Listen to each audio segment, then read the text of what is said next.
הרבי ישוב יהפוך ידו כל היום בילה בישרי ויוריש בהר עצמותיי בנה עלי ויקף ראש ותלה במחשך כמו שיבני כמתי עולם היי ציון במשפט תיבדל וישובע בי לו ישקלו רעי מאומתי כבדה כחול ים אוכה אשמתי על כן נפורותי ומאמרי לאו ואבד החול מזימתי על מי אכונן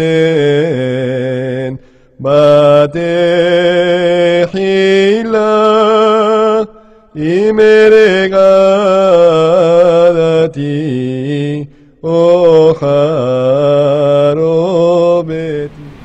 Boker Tov, shalom tout le monde. J'espère que là vous avez le son, Bezat Hashem. Normalement, oui. J'attends que s'il y a un problème, vous me le dites. Alors, Bezat Hashem, une bonne journée à tous, à toutes. Je pensais qu'il y avait le son tout à l'heure, donc j'avais déjà commencé. Mais Bezat Hashem, une excellente journée avec beaucoup de mouna, beaucoup de simcha.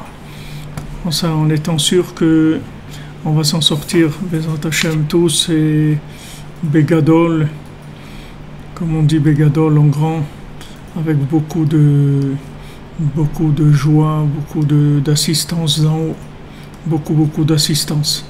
On est une génération privilégiée où on a beaucoup d'assistance d'en haut et il faut en profiter.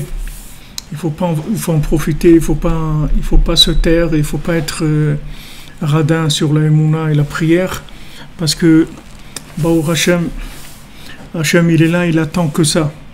Hashem il se réjouit de nos prières et il se réjouit du fait qu'on a besoin de lui. C'est ça qui le rend heureux. Hashem il aime qu'on ait besoin de lui, qu'on s'adresse à lui et qu'on ait confiance en lui. Alors on est arrivé page 65, dans la première colonne en bas, le passage Rav Dalet, Kitzot Klaliut Abriya, Bekodem Abriya, Yefshar Leasik Bedaat Keim Bemuna Levad. Parce que maintenant ce secret-là, comment les mondes supérieurs s'incluent dans les mondes inférieurs, c'est pas quelque chose qu'on peut arriver à comprendre avec notre esprit. C'est que la Emouna qui peut nous aider à comprendre cette chose-là, à la vivre surtout. Et ça,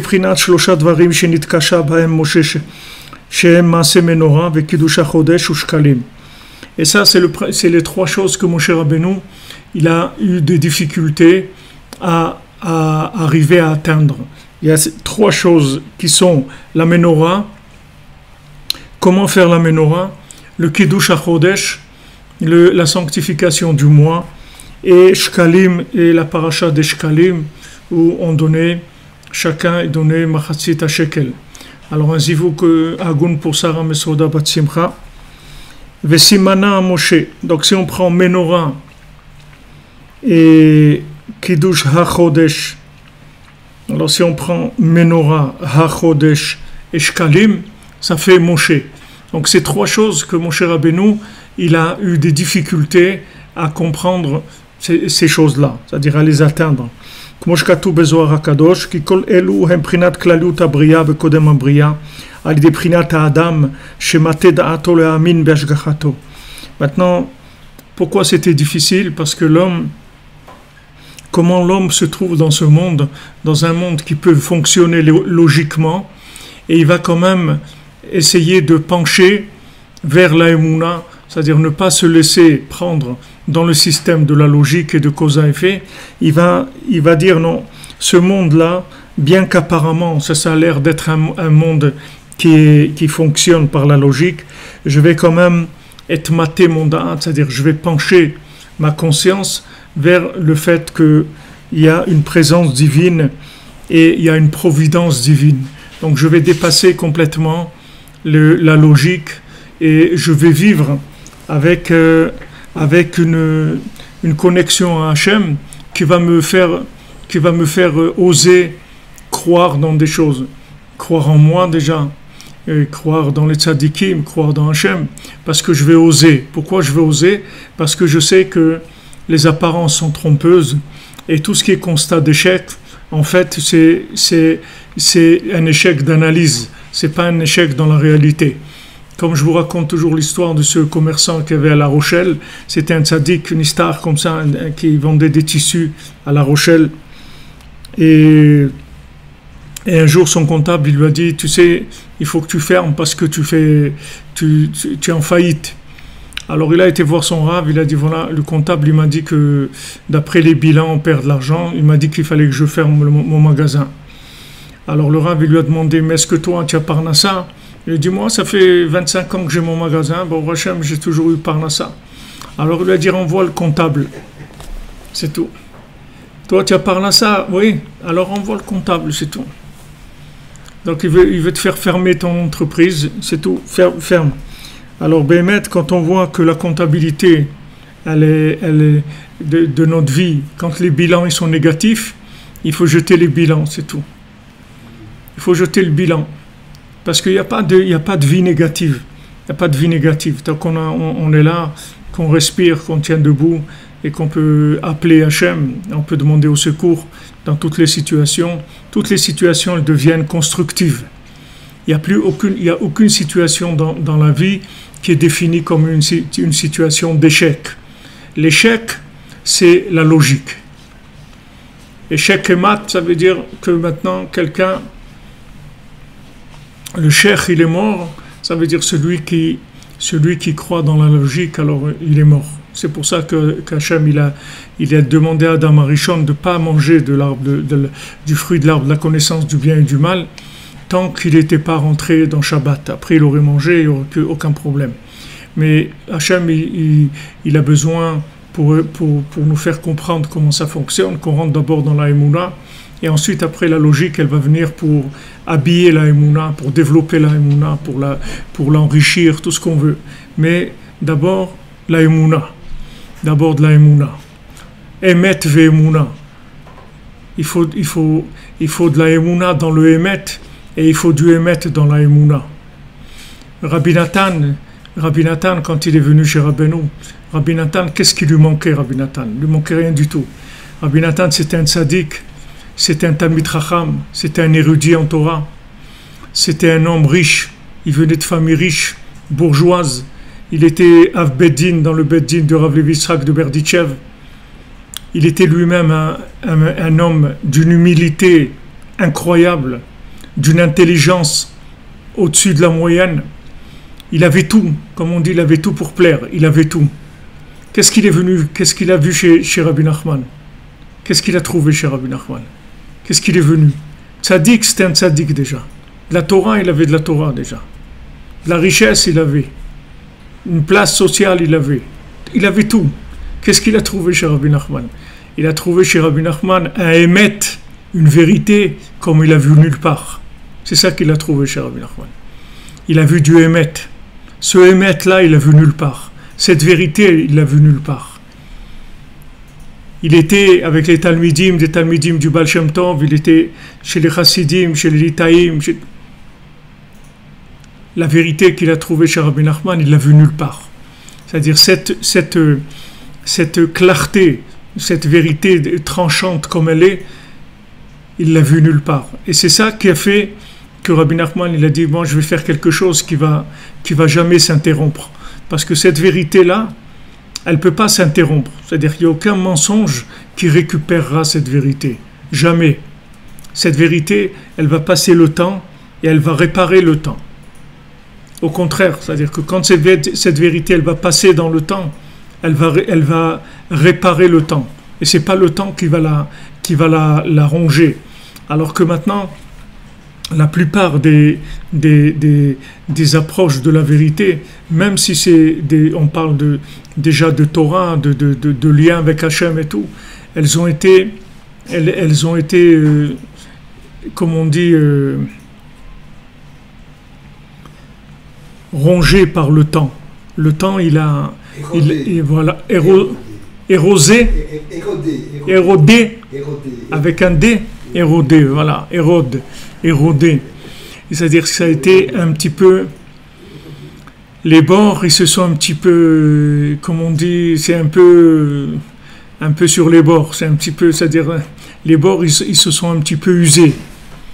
Ils se sont usés, d'abord les bords, ils se sont un peu usés, et après c'est tout qui s'est usé.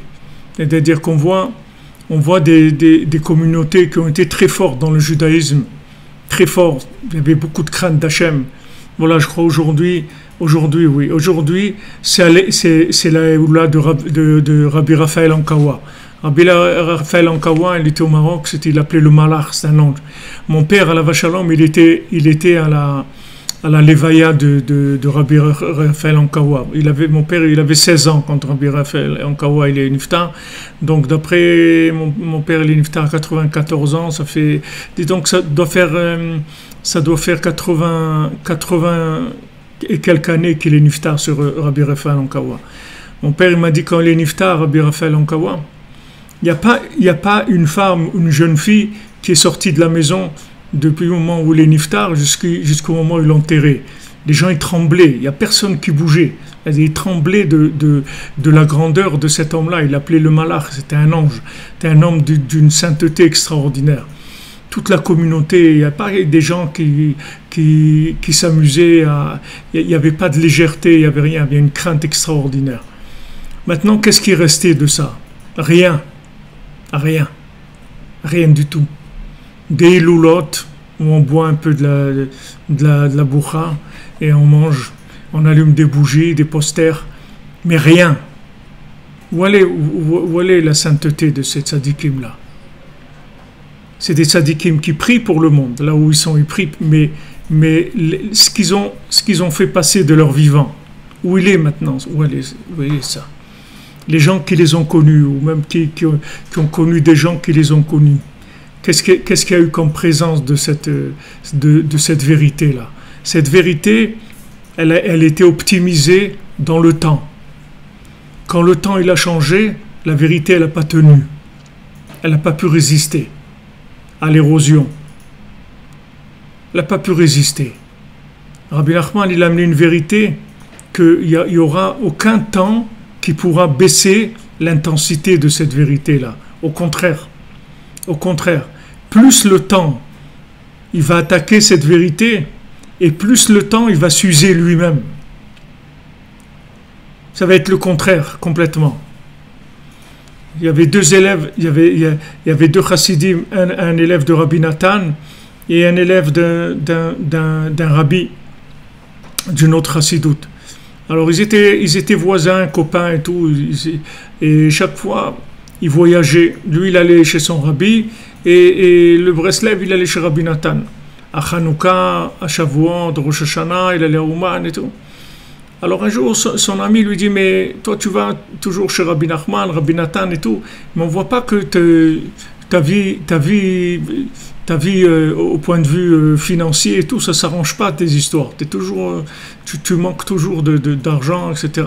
Il dit, regarde-moi, je vais chez mon rabbi, il me donne une bénédiction et ça marche. Je gagne. Alors il lui a dit, pourquoi c'est comme ça chez vous? Alors il a dit, parce que Rabbi Nathan, il m'apprend que j'ai pas besoin d'argent. C'est ça que j'apprends chez Rabbi Nathan. J'apprends que j'ai pas besoin de l'argent. C'était pas toi, tu vas prendre une bénédiction, c'est ton rave pour l'argent. Mais moi, il m'apprend que j'ai pas besoin d'argent.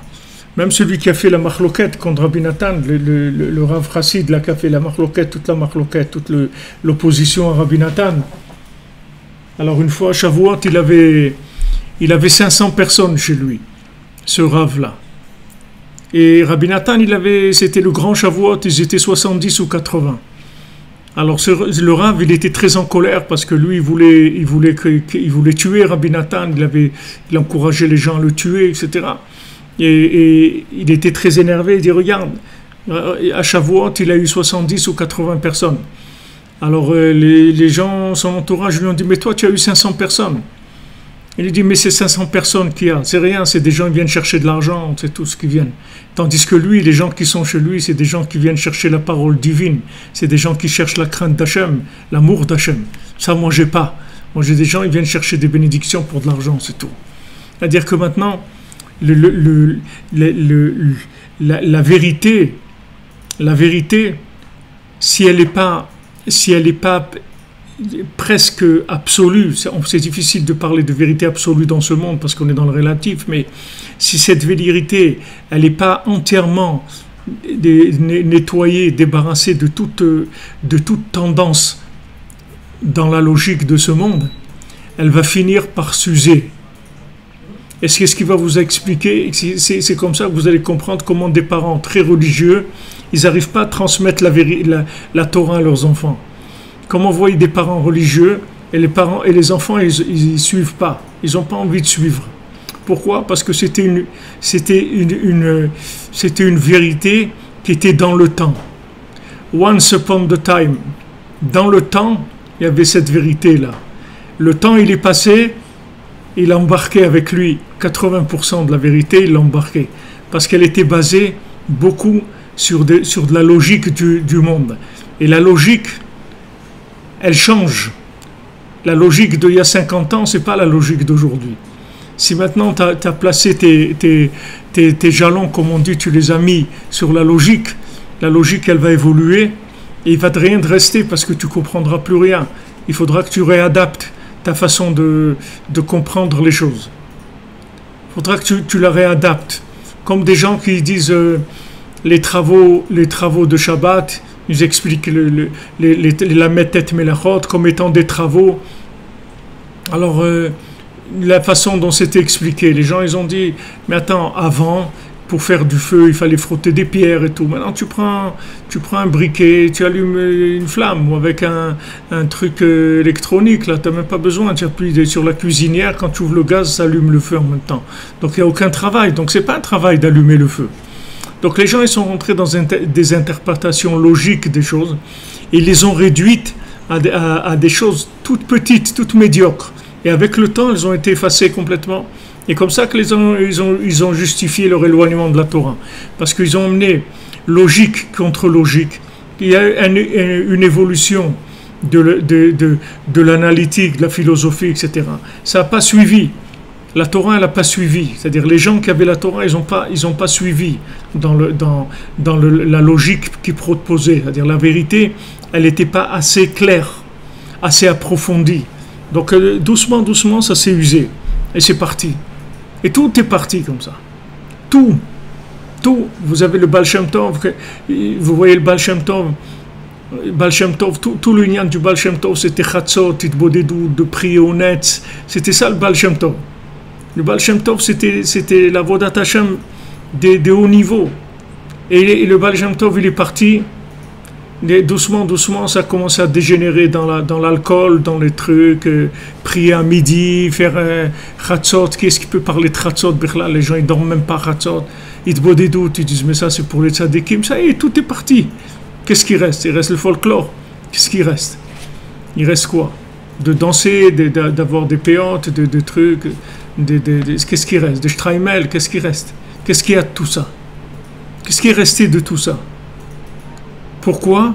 Parce que c'est une vérité qui n'a pas pu résister aux attaques du temps.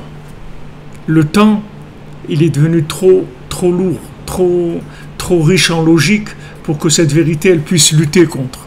Maintenant, Rabbi Nachman, il a mis une vérité qui va traverser le temps et qui va réparer le temps. C'est-à-dire, elle va récupérer les éléments de logique du temps, elle va les récupérer et les inclure au-dessus du temps.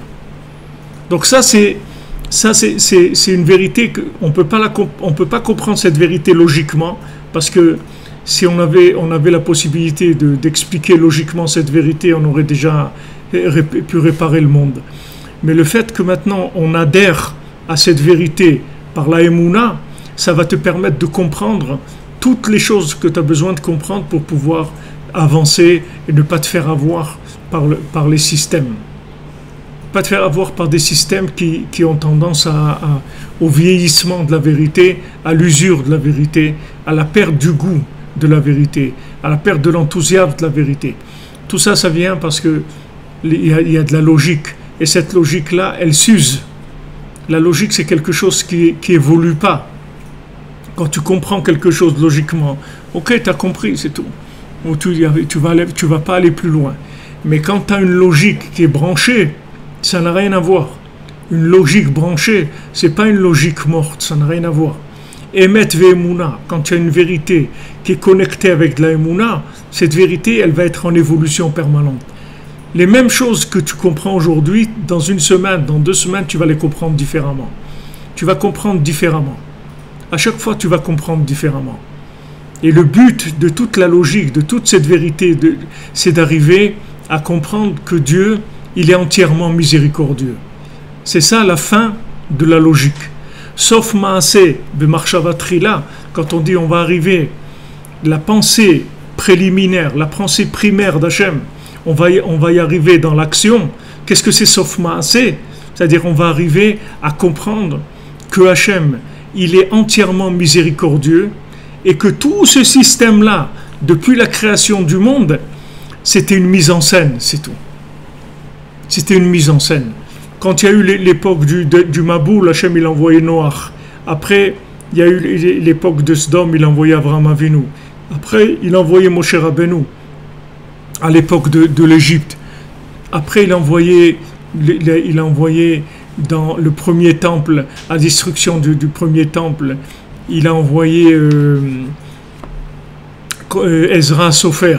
Ezra Sofer, on dit il aurait dû donner la Torah, qu'il était aussi grand que Moshe Rabbeinu. Après le deuxième temple, il a envoyé Rabbi Shimon Bar Yochai. À chaque fois, Hachem, il a envoyé des tzadikim qui amènent une vérité de plus en plus grande. De plus en plus grande, c'est-à-dire une révélation d'une profondeur de la vérité de plus en plus grande. Quand Rabbi Shimon il est venu, il a révolutionné complètement la vérité. Il a mis une vérité d'une profondeur inimaginable. Personne n'imaginait ça. Personne ne pouvait imaginer ça. Tu vois les secrets de la Torah, tu dis mais je ne savais pas que c'était ça. Je ne savais pas quand je fais Kiddush, c'est ça, ou quand je fais Abdallah, c'est ça, ou quand je mets les tefilin, c'est ça, ou quand je mets le talit, c'est ça. Je ne savais pas. Je ne savais pas. Alors, Rabbi Shimon, il est venu après le Harizal, il est venu après le Baal Shem Tov, il est venu. Et après, il est venu Rabbi Nachman, et il a fait descendre une vérité d'un niveau absolu très élevé dans les endroits les plus bas et chez les gens les plus éloignés. Qu'est-ce que c'est cette vérité-là? Quand tu vas prendre cette vérité, tu vas la comprendre vraiment. Tu vas comprendre que Hachem, il est entièrement miséricordieux. Et que tout le libre arbitre, c'est de croire que Hachem, il est dur, ou il est méchant, ou il fait des choses comme ça. C'est ça ton libre arbitre. Est-ce que tu vas croire qu'Hachem, il est miséricordieux ou pas? C'est là où il est ton libre arbitre. Et plus on avance, et plus on est obligé de se baser sur la miséricorde. Comme c'est écrit, la Gemara elle dit, voilà, à telle époque, à tel problème, on n'a personne sur qui s'appuyer que sur Hachem. Et comme ça, elle reprend plusieurs générations après, elle dit, tel problème, on n'a rien à faire que s'appuyer sur Hachem. Et comme ça, à chaque fois, elle prend des périodes difficiles, elle dit, on n'a aucun moyen que de s'appuyer sur Hachem. Ça veut dire que maintenant, la solution à tout, ça veut dire s'appuyer sur Hachem. Et quand on va arriver à un moment où la logique n'a plus marché du tout, il n'y aura aucune solution logique, on ne verra pas du tout. Comme on dit, mais Aïn Yavo Ezri, de Aïn, on va arriver, il y a Aïn, c'est-à-dire on ne voit plus rien. On ne voit plus rien, tout est complètement obscur. À ce moment-là, il y a Yavo Ezri. De ce Aïn-là, il va venir l'aide d'Hachem. Jusqu'à qu'Hachem, il se révèle dans sa miséricorde totale et que tout le monde comprenne que c'était une mise en scène, c'est tout. C'était une mise en scène. Est-ce que tu crois qu'Hachem il t'aime ou pas? Alors quelqu'un va dire, ouais, mais si Hachem il m'aime, il doit faire en sorte que ça marche bien dans ma vie, tout doit bien marcher. S'il m'aime, alors je dois être en bonne santé, je dois gagner de l'argent, je dois être marié avec une femme qui est gentille, avoir des bons enfants, avoir une belle maison, et tout doit marcher comme il faut. Mais si ça marche tout comme ça, tu ne vas pas avoir de libre arbitre. Le libre arbitre, c'est que maintenant, quand il va y avoir des moments d'obscurité, comment tu vas réagir dans cette obscurité-là? Et tu ne découvriras la miséricorde d'Hachem que quand tu seras complètement dans l'obscurité, c'est-à-dire complètement en bas. Quand tu arriveras au sort comme il dit ici, de la lune, c'est-à-dire quand tu vas comprendre comment la lune, dans son moment le plus bas, dans sa période la plus obscure, c'est là où elle commence à renaître, c'est là où tu vas comprendre la miséricorde d'Hachem. C'est-à-dire que la miséricorde 100%, elle se comprend que dans la situation qui prête à être 100% youch, 100% désespéré.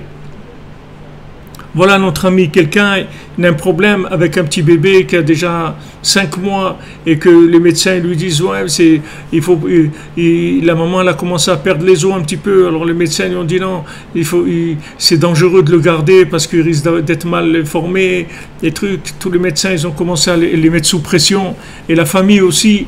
Et les pauvres, ils ne savent pas quoi faire. Alors ils prient, ils demandent à Hachem, ils font des teilim, petit kunaklali, tout ce qu'ils peuvent faire et tout.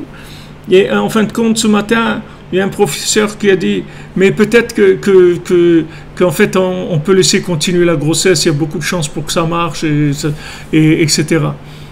Parce que le monde, il a une logique de youch. Le monde, il a une logique de désespoir. Quand tu vas arriver au moment où logiquement c'est le désespoir, c'est là qu'il va y avoir la Géoula. C'est là où il va y avoir la délivrance totale. La délivrance, c'est-à-dire Hachem, il fait marcher la miséricorde que quand, dans l'apparence logique, c'est le désespoir. C'est là où la délivrance, elle rentre en jeu par la miséricorde. Parce que tant que tu as des solutions logiques, il n'y a aucune raison qu'on te donne la miséricorde. Pourquoi on va te donner de la miséricorde? Puisque tu fonctionnes logiquement. Puisque tu peux te débrouiller avec ta logique. Alors tu te débrouilles avec ta logique. Quand maintenant, logiquement, c'est infaisable, c'est pas jouable, on voit pas la sortie, à ce moment-là, l'intervention d'Hachem va se faire, et c'est comme ça qu'elle va venir la Géoula.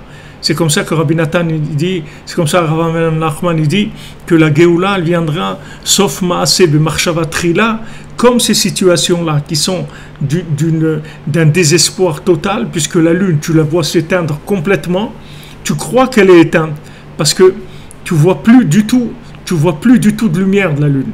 Mais il faut que tu saches que quand elle au moment où elle va s'éteindre pratiquement, il ne reste plus rien, à ce moment-là, elle renaît. C'est à ce moment-là où elle renaît. Dans ce moment-là où tu la vois éteinte logiquement, où tu regardes, il n'y a rien. Il n'y a plus de lumière du tout. Tu as l'impression qu'il n'y a plus de lumière. Il y a un moment où ça passe de l'un à l'autre. C'est-à-dire que de l'obscurité totale à la renaissance totale. Et ce point de contact-là, il s'appelle Rachamim. Rachamim Gmurim. Alors ces moments-là, ils sont, par exemple, Chatzot Laïla, c'est ça. Tikkun Chatzot, c'est ça. Minuit, c'est ça. C'est que ça va au moment le plus profond de la nuit. Et c'est de là-bas où il y a toute la délivrance et tout l'éveil qui vient de ce moment-là le plus profond. Comme Rabbi Nachman il le rapporte, il dit c'est le principe de Chatzot. Principe de Chatzot, c'est-à-dire que on est au plus profond de l'obscurité et de là va naître la Géoula, mais seulement uniquement par miséricorde. Donc Hachem il veut amener le monde à ça, à prendre conscience de sa miséricorde. Donc les gens ils sont éprouvés, chacun il est éprouvé là où il est. Est-ce que maintenant logiquement il s'en sort ou pas? Du moment où logiquement tu sais qu'il n'y a pas de sortie, alors là tu vas commencer à faire marcher la Emouna. Une fois que la Emouna, tu vas utiliser ta Emouna, à ce moment-là tu vas pouvoir utiliser de la logique, mais de la logique branchée, pas de la logique morte, de la logique branchée. La logique branchée, c'est autre chose complètement. Complètement. Ça s'appelle Melechet HaMishkan, c'est autre chose complètement. Melechet HaMishkan, c'est autre chose complètement. Au Mishkan, il n'y a personne qui avait été à la fac, il n'y a personne qui a étudié quoi que ce soit, et c'était tous des artisans, des artistes, des gens qui arrivaient à faire des choses extraordinaires. Comment ils les faisaient? Que par inspiration divine, c'est tout. Il n'y avait aucune logique. C'était que de la logique qui venait de l'inspiration divine. Ils voulaient faire le travail, ils se mettaient à tisser, et voilà, l'inspiration, comment tisser venait, et ils apprenaient le métier. Ils apprenaient le métier en le faisant. C'est comme ça qu'ils apprenaient le métier. Ils avaient la émouna, et de cette émouna, ils sortaient le métier. Et en fait, tous les métiers, c'est comme ça, puisque émouna ou manout, qui veut dire un métier, ça vient du mot émouna. C'est-à-dire que qu'est-ce que c'est un véritable artisan? C'est quelqu'un qui aime son travail. Il aime tellement qu'il va découvrir le métier en travaillant. Tellement il aime son travail. Il va découvrir le métier. Seulement ce qu'ils ont fait les gens, c'est qu'ils ont fait ça au début. Au début, c'est comme ça que les gens ils ont fait tous les métiers. Les métiers de menuisier, autres, comment? Il n'y avait pas d'université pour apprendre la menuiserie. Et un jour, quelqu'un qui a commencé, il n'y avait aucune connaissance. Il a commencé, il a eu de l'inspiration, il a mis son cœur, et il a appris comment on travaille le bois. Une fois qu'il a appris, il a transmis à quelqu'un, mais à faute de transmettre, il est resté que le côté technique et logique de la chose. Et ils ont oublié qu'avant de commencer la technique, il faut être déjà connecté sur le métier et aimer son métier. À ce moment-là, on peut y aller. Hier, ça m'a fait rire parce que j'étais pour le truc de la sciatique. J'étais chez un orthopède, c'est comme ça, c'est-à-dire alors je fais des radios du bassin, tout ça. Alors il me reçoit et il me dit toute la visite, elle a dû durer maximum 1 minute et demie, peut-être 2 minutes. Alors il me dit ça va? Je dis ouais, bon, moi j'aime ça. Il me dit lève les mains comme ça. Alors je lève les mains. Il me dit tourne-toi, lève la jambe, truc. Il me dit ça va, tout va bien. Tout va bien. Il m'a dit c'est rien, t'as aucun problème. C'est rien, c'est l'âge, ça fait qu'il y a des petits problèmes comme ça et tout. Je dis et les radios, vous avez vu quelque chose? Ah, il me dit tu veux voir les radios? Je dis non, moi je veux pas, moi ça me sert à rien que je vois les radios, je comprends rien. Il me dit non, viens, on va voir les radios. Mais voilà, c'est bon, non, t'as rien, vas-y, c'est bon, t'es non, rien, il n'y a rien de cassé, il n'y a pas de tumeur, il n'y a rien du tout, c'est bon, il n'y a pas de... Voilà, ça y est, ça dure comme ça. Et je voyais les gens avant aussi, c'était 1 minute et demie, 2 minutes. Mais des gens qui maman, ils ne pouvaient pas marcher, ils avaient le pied foulé, les trucs. Et le gars, il n'a pas le temps, ni s'asseoir, ni t'asseoir, ni rien, il peut pas, il n'a pas le temps. Maintenant, dans la technique, il doit connaître beaucoup de techniques. Mais seulement le gars, soit maintenant, on lui met de la pression pour qu'il ne garde pas plus que 2 minutes le client, parce qu'il doit en passer, je ne sais pas combien, il faut qu'il en passe 25 à l'heure, donc il n'a pas le temps. Soit lui-même, ça ne l'intéresse pas, et c'est pas sa vocation, comme on dit. Il n'a pas la vocation de faire ça, c'est un métier qu'il a appris, c'est tout. Mais avant, ce n'était pas comme ça. Avant, les gens, ils avaient la vocation, après, ils apprenaient la technique. Alors, ce principe-là, c'est comme ça que la Géoula, elle va venir. La Géoula, elle va venir comme ça. C'est-à-dire que maintenant, quand la logique, elle ne va plus fonctionner en tant que logique elle-même, les gens ils vont être perdus. Ils vont dire, mais attends, mais il n'y a pas de solution, on ne peut pas s'en sortir. À ce moment-là, il va y avoir l'intervention divine. Et ça, ce principe-là, il marche tout le temps. Ce n'est pas qu'au moment de la Géoula. Chacun individuellement, c'est la même chose. Quand tu arriveras au bout de ta compréhension logique et tu verras que tu ne comprends rien à ta vie, c'est là où tu vas commencer à exister. C'est là où tu vas commencer à vivre. Et dit Rabbi Nathan, quand tu prends une graine, tu la mets dans la terre, quand elle va pourrir dans la terre, c'est là où elle va faire pousser l'arbre fruitier, elle va faire pousser. Mais tant que la graine, elle reste une graine, elle restera qu'une graine, elle n'ira pas plus loin que ça. Mais quand elle est d'accord de plonger dans la terre c'est rentrer dans la Emouna, c'est-à-dire elle rentre dans l'obscurité totale, et là-bas elle va pourrir dans la terre. Et quand elle se voit pourrir, elle va dire, mais c'est la fin. On dit, c'est la fin du cycle de la logique. Et maintenant tu vas commencer la vie, tu vas commencer à vivre vraiment. Le jour où tu as compris qu'il n'y a rien à comprendre, alors là, tu vas commencer à vivre vraiment. Là, tu vas t'appeler quelqu'un de vivant. Là, tu vas vivre branché avec tout, branché avec les gens, branché avec la nature, branché avec Hachem, branché avec tout. Tout le monde, tu vas voir que c'est un monde extraordinaire, qui est en mouvement, qui est en communication permanente. Tu vas voir que le monde est magnifique. Mais tant que maintenant tu as de la logique, le monde il est éteint complètement. C'est une vie éteinte. On bouge des éléments qui sont tous morts. Tous les éléments ils sont morts, ils ont aucune vie en eux. C'est pour ça que Moshe Rabbeinu ne comprenait pas tous les éléments là qu'il ne comprenait pas Moshe Rabbeinu, c'est par rapport à ça. Il va dire Rabbi Nathan. Vous allez voir que par rapport à comment on peut inclure l'infini dans de la logique. Comment on peut vivre logiquement connecté à l'infini. Ça c'était très dur pour Moshe Rabbeinu de comprendre ces choses-là. בקודם אמריה, על ידי בחירת האדם שמטה דעתו להאמין בהשגחתו, על כן גם משה נתקשה בהם, כי אי אפשר להבינם בדעת אנושי כלל, אם לא מישהו בבחינת משה, וגם הוא נתקשה בהם. Parce que c'est pas quelque chose qu'on peut comprendre par la logique, et si on n'est pas au niveau de Moshe Rabbeinu, mais même Moshe Rabbeinu, le niveau qu'il avait de bina, de compréhension, lui aussi ça a été dur pour lui. Qui menorah et prinat orage gacha, parce que la menorah, le chandelier du Bet Hamikdash, c'est la lumière de la providence divine. Jésus prinat nerot menorah, qui sont les bougies de la menorah. Prinat ner Chanukah, chez les nichlanin be'echad, prinat elmul pnei menorah yairu shivat nerot. C'est ner Chanukah, comme ça on le voit dans notre étude du jeudi soir. Que la bougie de Hanouka, c'est pour inclure tout dans Echad, c'est-à-dire El Moul Pnei Menorah, c'est-à-dire tout ce qui est face à la Menorah, tout ça va s'éclairer. Qu'est-ce que ça veut dire? Ça va s'éclairer. Ça veut dire qu'il y a une dimension qui n'est pas logique, qui va rentrer dans ces éléments-là.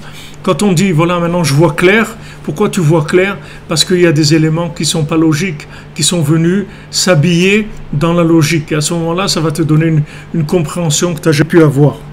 Chez Kol Hanerot Ponim Lener Echad, que toutes les bougies de la menorah, elles vont vers la bougie du milieu, l'Ichlol Be'echad, Alidei Or Hashgacha, pour s'inclure dans un, avec la lumière de la providence divine. Chez Prinat Or Hanerot Kanal. Mais c'est Prinat Nerot Hanouka, Chanou Kavhe, Denun Kavhe Advan Deichuda. Maintenant, c'est Chanouka, c'est Chanou Kavhe. C'est-à-dire, on a le mot Chanou, qui sont, Chanou, ça veut dire, qui sont installés, Kavhe, le 25, Deinun Kavhe Advan Deichuda. C'est les 25 lettres du Yichud, comme on va avec Zohar HaKadosh, qui, comme on parle de Zohar HaKadosh, c'est le yichud des shemot d'Hachem entre le shem de l'essence et le shem de la manifestation dans la Shrina. Parce que maintenant, grâce à la lumière de Hanouka, on fait descendre la providence divine en bas. C'est-à-dire que dans la logique, s'il s'appelle en bas, ça s'appelle la logique. Dans la logique, on fait descendre la lumière d'Hachem. Et grâce à ça, on s'inclut dans un. Sheu Chavhe Advan Deichuda, qui sont les 25 lettres du Yichud. Sheu Shema Israël, qui est Shema Israël, Hashem Elokeinu Hashem Echad. Prinat, donc, ici, les 25 lettres qui rapportent, c'est les 25 lettres qu'il y a dans Shema. Si on prend Shema Israël, Hashem Elokeinu Hashem Echad, d'avoir 25 lettres. V'zeh Prinat Kiddush HaChodesh. Et ça, donc ça c'est le yichud qu'on obtient par le fait que la lumière descend dans les mondes inférieurs. Donc quand il y a une descente dans les mondes inférieurs de la lumière d'Hachem, ça fait yichud, c'est-à-dire ça unit les mondes inférieurs avec les mondes supérieurs. Les mondes inférieurs, apparemment, ils fonctionnent, mais ils ne fonctionnent pas du tout, BML. Ils ont besoin d'être connectés au monde supérieur. Donc la lumière d'Hachem, quand elle descend dans la Shrina, ce qui s'appelle la résidence en bas, c'est là où il y a une vie. Sinon, Chas v'Shalom, c'est le feu de la destruction du temple, s'il y a une déconnexion entre les deux. Donc maintenant, Kiddush Alevana, c'est quoi? Sanctifier la lune, c'est de faire en sorte que la lumière de la lune, elle soit comme la lumière du soleil. Chez Zeprinat Klaliut Abriya Bekodem Abriya. Que ça c'est l'inclusion de avant la création, après la création, avant la création. C'est-à-dire que maintenant le lunaire c'est le matériel, c'est le féminin, c'est toute la vie de ce monde. Il faut que maintenant le lunaire il soit entièrement connecté avec le solaire qui est la sagesse d'Hachem. Entièrement. Il ne faut pas des endroits lunaires qui soient sombres, c'est-à-dire qui fonctionnent en logique. Il faut que tout soit éclairé par la lumière solaire. Et à ce moment-là, ça s'appelle Yichud Shalem, c'est-à-dire une unification totale. Quand on dit Hashem Elokeinu, Hashem Echad, ça veut dire que Hashem, il est Elokeinu, c'est-à-dire il est notre Dieu en tant que maître dans ce monde, mais aussi il est Echad, ça veut dire entièrement miséricordieux. Il faut que tu arrives à comprendre que quand Hashem il se manifeste en tant que maître, c'est-à-dire qu'il prend le nom de Elohim ou le nom de Adnout, ce sont des vêtements de rigueur. Parce que ce sont des vêtements de fonctionnement.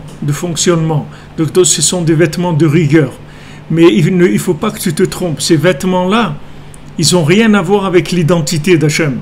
Hachem, c'est que Rachamim. Hachem, il est que miséricordieux. Hachem, il n'y a aucune rigueur chez lui. Seulement, pour que ce monde-là puisse fonctionner en te donnant des choix possibles, il est obligé de se présenter sous ces formes-là. Mais c'est toi qui es libre. Tu peux utiliser ton libre arbitre en disant Hachem, non, je sais, même quand tu viens sur le côté Elohim ou Adnout, je sais que c'est toi, c'est le miséricordieux. Même si tu te caches sous des moments difficiles, mais tu es miséricordieux.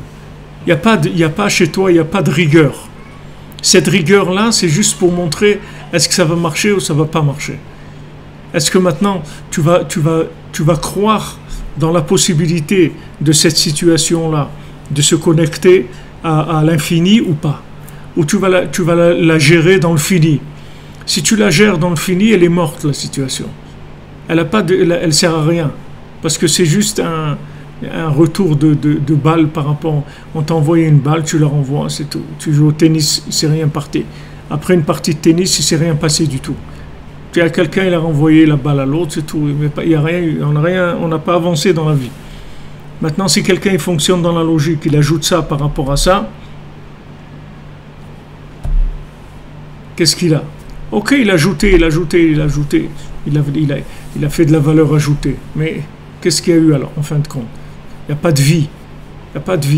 Il a assemblé beaucoup, il a mis de la quantité, mais il n'y a pas de vie.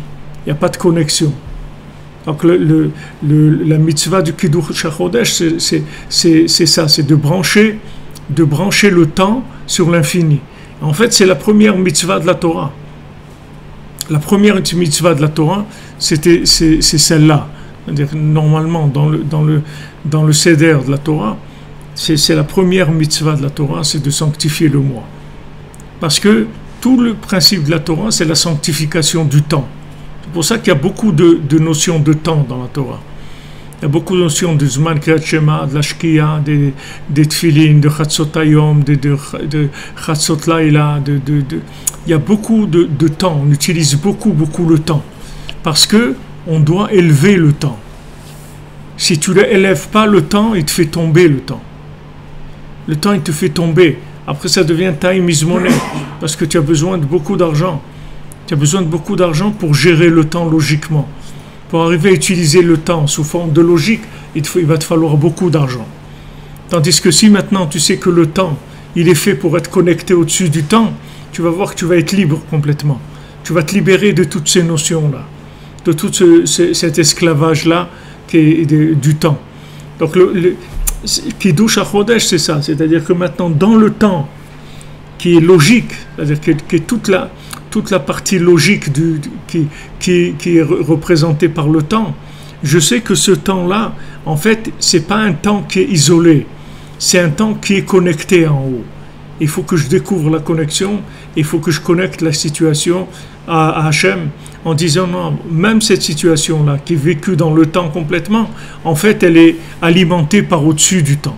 Alors quand je sais que ça, il y a de l'espoir, il y a une possibilité de prier, il y a des interventions qui peuvent être faites pour gagner, pour réussir et pour être joyeux.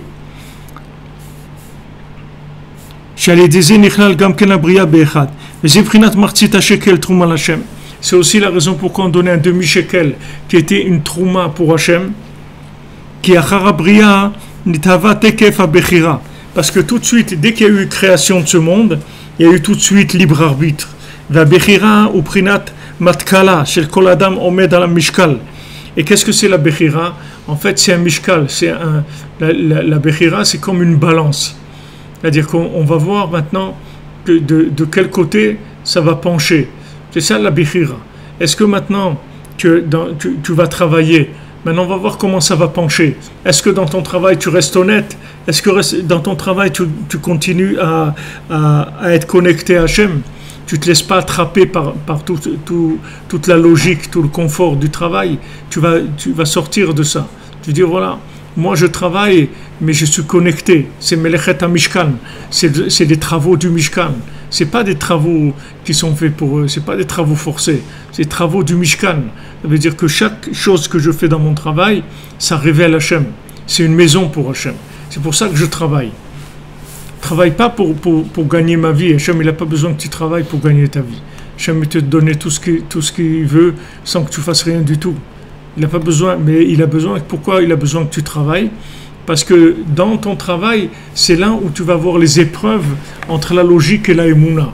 Parce que ton travail, il va se présenter sous forme logique, sous forme de 39 travaux.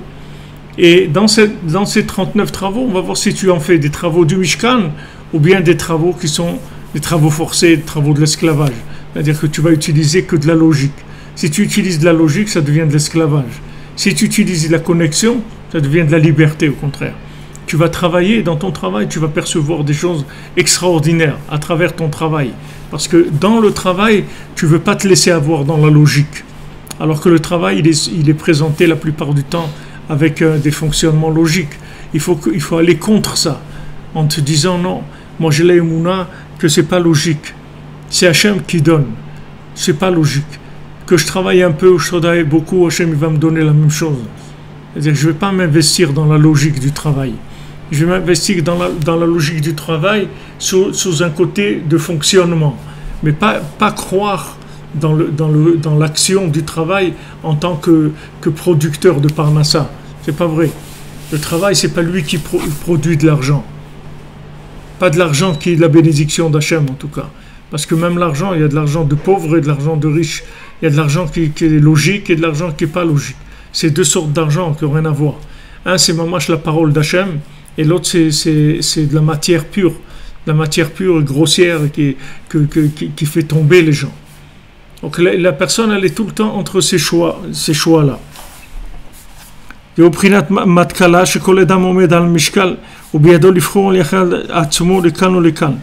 l'homme, il a son libre arbitre là-dedans. Il va choisir, c'est tout. C'est à lui de choisir. Soit maintenant je résous mes problèmes avec de la logique, soit je les résous avec de la prière et de la émouna. À moi de décider.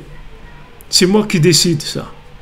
Alors maintenant, c'est sûr que c'est difficile parce que quand on a affaire à des gens qui viennent de la génération où les gens ils fonctionnaient beaucoup plus avec de la logique, donc on est influencé par ça. Et on a l'impression qu'il faut s'investir logiquement. Alors que là où il faut s'investir le plus, c'est dans la connexion. Il faut 80% de la vie s'investir dans la connexion. 20% dans la logique, ça suffit. Pas besoin de plus. Parce que de toute façon, la logique, elle va être très très vite limitée. Très très vite limitée. Et quand maintenant, dans la généralité du monde, on verra que logiquement, c'est impossible, c'est là où la main d'Hachem, elle va intervenir.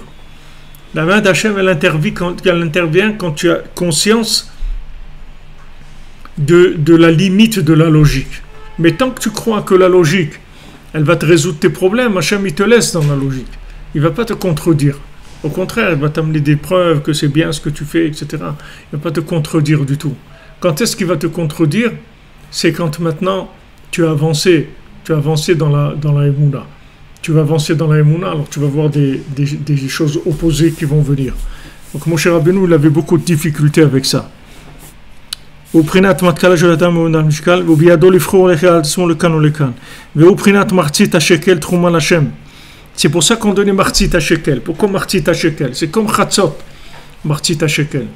On ne donne pas un shekel entier, un demi. Un demi. Pourquoi un demi? Pour dire que ce monde-là, c'est un demi. Que tout ce que tu vas obtenir dans ce monde-là, c'est un demi. C'est tout. Même si tu as toute la richesse du monde, c'est un demi. Tu obtiendras jamais quelque chose de parfait, de complet dans ce monde. Ça n'existe pas.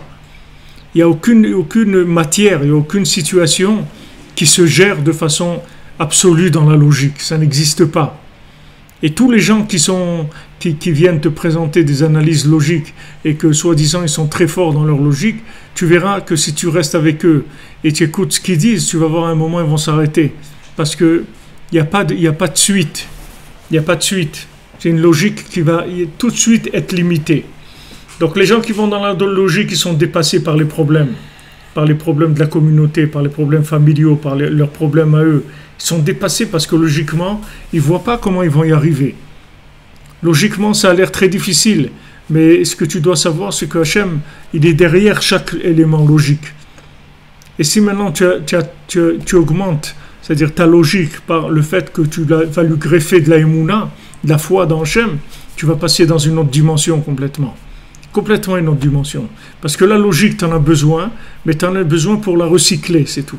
Pour la recycler en émouna, pour la recycler en miséricorde. Tu as besoin de la logique. Parce que cette logique-là, c'est elle qui va te permettre de croire dans la miséricorde. C'est-à-dire, quand tu vas te trouver devant la mer Rouge, que cacher Maison Ozav chez la dame, comme au Kiyatem Souf, que la Parnassa, c'est dur comme l'ouverture de la mer Rouge. Pourquoi c'est dur? Pourquoi aussi dur que l'ouverture de la mer Rouge? Parce que si quelqu'un il cherche la connexion dans la Parnassa, c'est très difficile. Il faut beaucoup de préparation pour arriver à ça. C'est-à-dire que quand tu te mets à travailler, tu restes branché sur Hachem, ça demande un grand niveau, très grand niveau. Mais le monde entier va être amené à ça. C'est-à-dire que le monde entier va se rendre compte que des individus logiques qui dirigent les pays, il n'y en a plus. Regarde dans le monde qui est-ce qu'ils nomment comme Premier ministre et tout.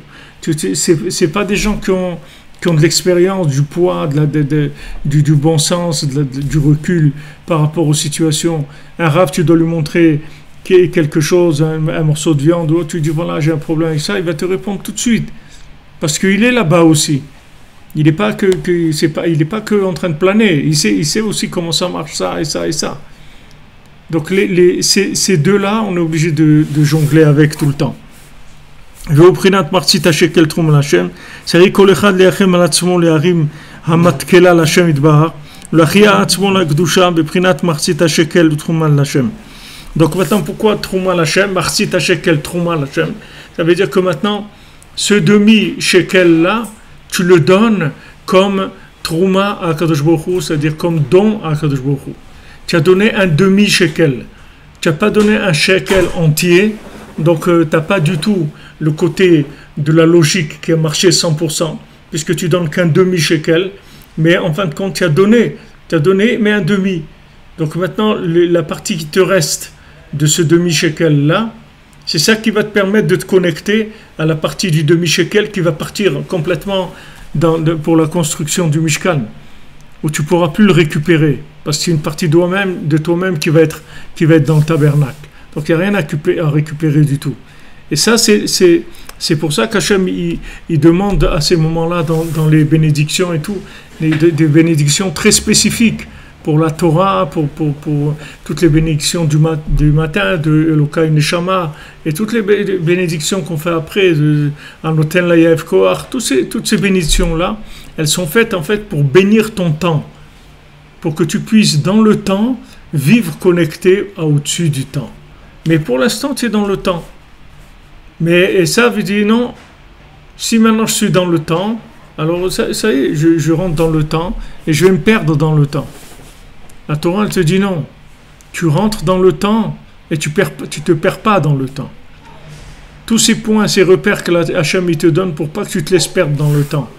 À l'époque de Rav Levi Yitzhak, il y a une trentaine d'années, 30 ans, 35 ans, ils ont commencé à faire les kolel chatzot. Donc on va faire ça, c'est des kolel, mais chatzot laïla, c'est-à-dire que les gens ils se lèvent la nuit, ils font chatzot, c'est-à-dire ils se lèvent 6 heures avant la tombée, après la tombée de la nuit, et ils restent réveillés jusqu'au matin, ils étudient, ils font la prière, etc. Alors Rav Levi Yitzhak, quand ils lui ont dit voilà, ils ont fait un Kolel Chatzot, Rav Levi Yitzhak, il a dit même ça ils l'ont vendu, même ça ils sont arrivés à le vendre. C'est-à-dire quelque chose de tellement intime, tellement c'est au milieu de la nuit, quelqu'un il se lève, il parle avec Hachem, c'est quelque chose de tellement intime comme positionnement de l'individu. Ça aussi vous en avez fait du commerce, ça vous êtes arrivé à le vendre, ça aussi. C'était très choquant pour lui parce que Dafka, le Inyan de Chatzot, c'est quelque chose qu'on ne peut pas attraper parce que c'est au-dessus de toute logique.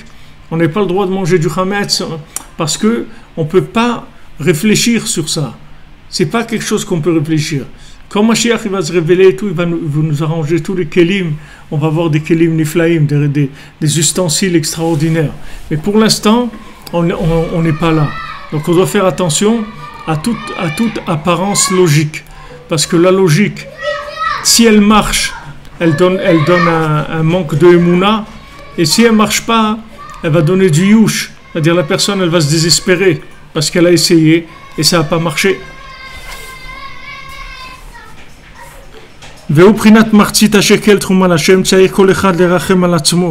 Chacun il doit avoir pitié de lui-même. להרים המתקלה לשם יתברך, להחיה עצמו על הקדושה בבחינת מחצית השקל ותרומה לשם. C'est-à-dire que maintenant il doit donner du martzit shekel et il doit se soumettre à la sainteté comme c'est écrit martzit shekel trouma l'Hashem, c'est trouma pour Hachem. Balken kashim mezonotav shel adam, voilà Rabbi Nathan. Kachem mezonotav comme kriyat nafsam souf. Pourquoi la parnassa elle est dure comme ça? Pourquoi c'est dur comme ça? Parce que c'est très très dur de connecter. C'est ça qui est dur. Qui est dur, c'est de connecter. Tu rentres dans le monde du travail et si tu ne te connectes pas, tu vas te perdre dans le monde du travail. Tu vas te perdre, tu ne vas pas te reconnaître. Mais comme les gens ils prennent l'habitude tous les jours d'être au travail et de manger au travail, de faire ce qu'il y a à faire là-bas et rentrent chez eux le soir, ils ne se sont pas rendus compte qu'ils ont vécu une double vie, qu'ils vivent une double vie. Parce que pour eux c'est comme ça, il faut ranger les jambes, il faut ranger les bras, il faut retaper le bonhomme pour qu'il fonctionne logiquement. Les gens ils sont pris là-dedans. Donc la parnassa elle est dure comme l'ouverture de la mer. Daika, qui Moshe Rabbeinu המשיך הפרנסה שקראתו דבר בעולם על ידי אותות ומופתים שעשה במצרים ועל ים סוף. Parce que Moshe Rabbeinu il a fait connaître, il a été mefarsem, il a montré, il en a fait une publicité de quoi? De la providence divine dans le monde grâce au miracle qu'il a fait en Égypte et sur la mer Rouge. Et à ce moment-là, qu'est-ce qui s'est révélé? Le Chidush Haolam. Il y a quelqu'un qui m'a demandé de mettre des noachit de fronde, m'a demandé ce passage-là, où est-ce qu'il est qu'on voit que Hachem, il est Mechadesh B'chol Yom Tamid Maaseh Bereshit. Hachem Mechadesh B'chol Yom Tamid Maaseh Bereshit. C'est-à-dire que Hachem, il recrée tous les jours, dans sa bonté, le Maaseh Bereshit, la création du monde. Il a recréé chaque jour, jusqu'à qu'un jour il va créer une structure de miséricorde 100%. Et à ce moment-là, tout le monde va se réparer. Mais c'est Hachem qui va faire ça, c'est pas l'homme. Et quelle est la part de l'homme? La part de l'homme, c'est d'y croire, c'est tout. C'est ça la part de l'homme. La part de l'homme, c'est de croire que c'est vrai, c'est tout. C'est la seule participation qu'on lui demande, on ne lui demande pas plus. Après, le reste, c'est juste de prendre des forces pour faire les conseils comme il faut, faire la tfila comme il faut, faire tout ce qu'il y a à faire comme il faut. Mais il n'y a pas une notion de logique comme but. On ne veut pas arriver à une compréhension logique. Alors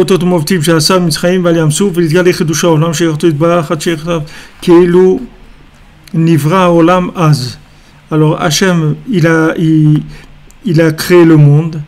Après, il a fait fonctionner le monde avec la foi divine, avec la présence divine.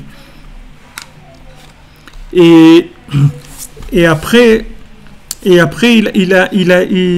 a caché. C'est-à-dire que maintenant, Hachem, il crée un monde dans lequel, logiquement, on a l'impression que les choses elles vont s'arranger, elles vont fonctionner, etc. Et après, Hachem il enlève un petit peu pour qu'on sorte, qu'on comprend plus rien. À ce moment-là, on se réveille dans la prière, dans la Emouna, on commence à prier Hachem. Et après ça revient, après ça repart et ça revient comme ça sans arrêt. Sans arrêt, on a ce système-là de logique et de Emouna. Emet ve Emouna. Emet, c'est la logique. Emouna, c'est la foi. Maintenant, le Emet qui révèle Rabbi Nachman, c'est un Emet comme il n'y a jamais eu dans le monde. Aussi simplifié, aussi clair, il n'y a jamais eu. Donc après, il faut juste le connecter. Il faut le prendre comme étant la parole d'Hachem, et ça, le connecter, c'est-à-dire comment je vais pouvoir, moi, vivre cette chose-là. Il faut que je me positionne par rapport à ça. Parce que Moshe Rabbeinu, comment il a amené la providence divine dans le monde, par les lettres et les choses merveilleuses qu'il a fait, en Égypte et sur la mer Rouge aussi, et à ce moment-là, s'est révélé le renouvellement du monde. En fait, renouvellement du monde, il va arriver un moment où la matière, elle va être tellement connectée que ça sera plus de la matière. Ça serait plus de la matière. C'est-à-dire, elle va devenir complètement transparente. Adam Arishon, il était comme ça. Son corps, il était transparent. Il n'avait pas un corps qui était comme nous, qui était opaque. Son corps, il était transparent. Son corps, c'était un vêtement de lumière. C'était pas un vêtement de chair. C'est-à-dire des ktonet or. On ne dit pas ktonet à or. C'était une tunique en lumière, pas une tunique en peau. Et maintenant, chaque jour qu'on avance, la peau, elle devient de plus en plus transparente. Comment dire à quelqu'un, il a laissé sa peau. Il a laissé sa peau. Ça veut dire qu'il a laissé l'emballage. Ça ne veut pas dire qu'il est mort. Il n'est pas mort. Il n'y a personne qui meurt. Il change d'emballage, c'est tout. Il va changer. Il a un emballage plastique. On va mettre un emballage truc. Mais après, on a un emballage de lumière. Dans l'autre monde, on a des vêtements en lumière. Quand vous mettez le talit le matin, si vous faites Iratzon, vous allez voir là-bas, on demande Chalouka de Rabbanan, un vêtement de Rabbanan. C'est quoi Chalouka de Rabbanan? C'est toutes les actions que tu as faites dans ta vie, elles te fabriquent un vêtement. C'est un vêtement en lumière. Et maintenant, chaque jour, on s'approche de ça. Parce que de plus en plus, la matière, elle va plus fonctionner de façon autonome. Elle ne fonctionnera que s'il y aura de l'esprit, que s'il y aura de la présence divine.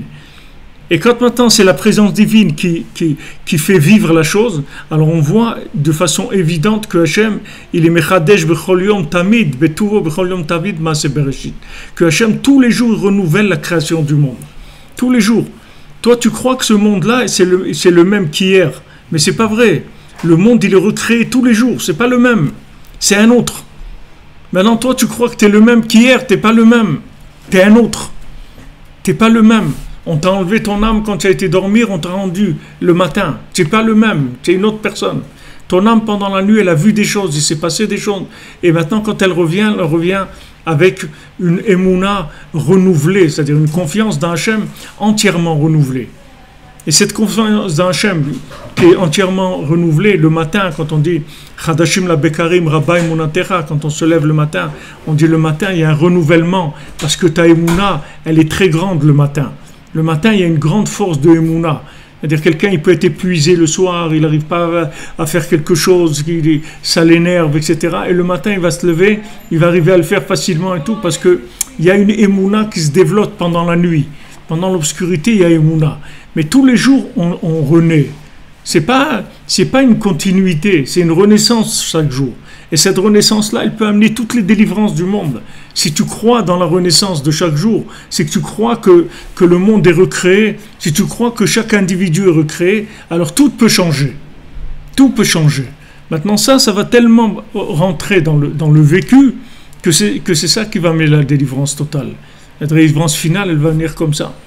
Tu n'as plus de situation qui va être désespérée, puisqu'il n'y a aucune situation qui est isolée. Toutes les situations sont branchées. Si elles sont branchées, pas de désespoir. C'est pour ça que Rabbi Nachman dit que le désespoir n'existe pas.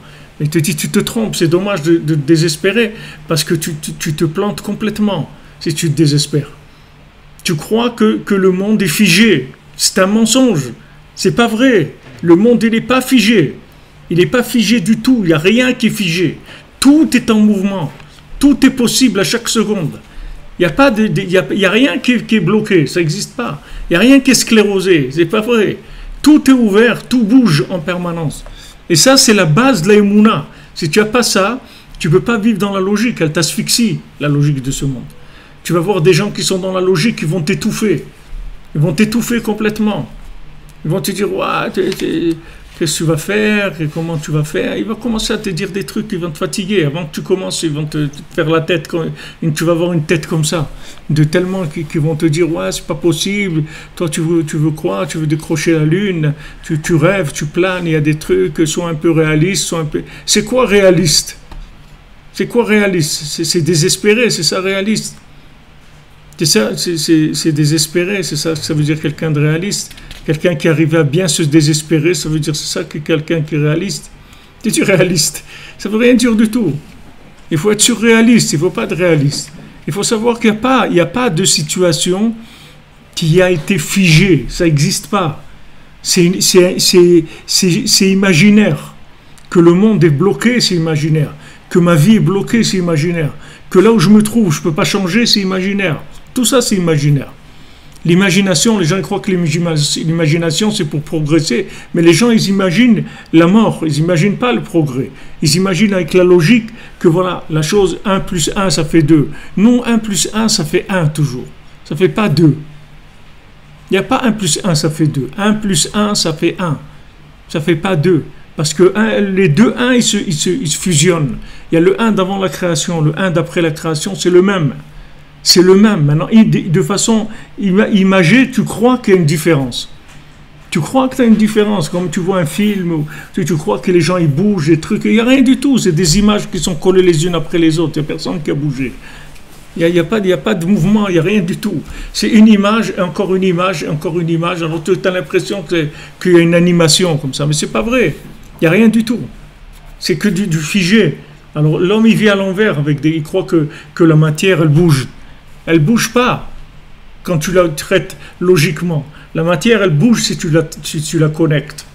Si maintenant, le matin, tu te lèves avec une confiance que ce jour-là, il peut être un jour merveilleux, avec une réussite totale dans tous les domaines, dans tout ce qui est obscur, tu peux arriver à découvrir la lumière, ça s'appelle la vie. Et là, ça vaut la peine, et là, on avance, et tous les jours, on progresse, on s'approche d'Hachem, on découvre des choses nouvelles, des gens nouveaux, des situations nouvelles, on a une approche nouvelle des choses. Mais sinon, c'est la mort, c'est l'ennui total, ce monde-là.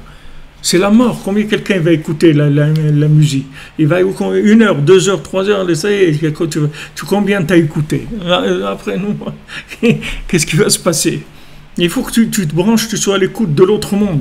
Et à ce moment-là, tu vas voir que tout se renouvelle, Bézant Hachem. Alors, Be'atzlacha, Hachem, il va nous renouveler le Beth Amikdash lui-même. Il ne veut plus de participation. Sans participation aucune. Juste parce qu'on est content. Juste parce qu'on est content, c'est tout. On est joyeux, on croit en lui, on croit dans le bonheur, on croit dans la vérité, on croit dans l'amour, on croit dans tout ce qui est merveilleux. Et il ne faut pas arrêter de croire là-dedans. Il ne faut jamais s'arrêter de croire là-dedans. Celui qui arrête de croire, il est mort. Celui qui arrête de croire là-dedans, c'est un homme mort. Même s'il a réussi, qu'il a des immeubles et qu'il a des trucs et tout. C'est pas ça qui va lui amener la vie.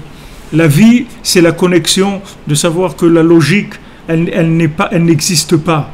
Que la logique, c'est juste une base à connecter. Et que si on fait ce qu'il faut pour connecter, assurez-nous. Que des bonnes nouvelles. Merci pour tout, merci pour votre présence, pour vos participations. Voilà, Baruch Hashem, on était, à part les gens qui sont là avec nous, Baruch Hashem, aujourd'hui on était une centaine, là, assurez-nous, heureux sommes-nous, heureux sommes-nous.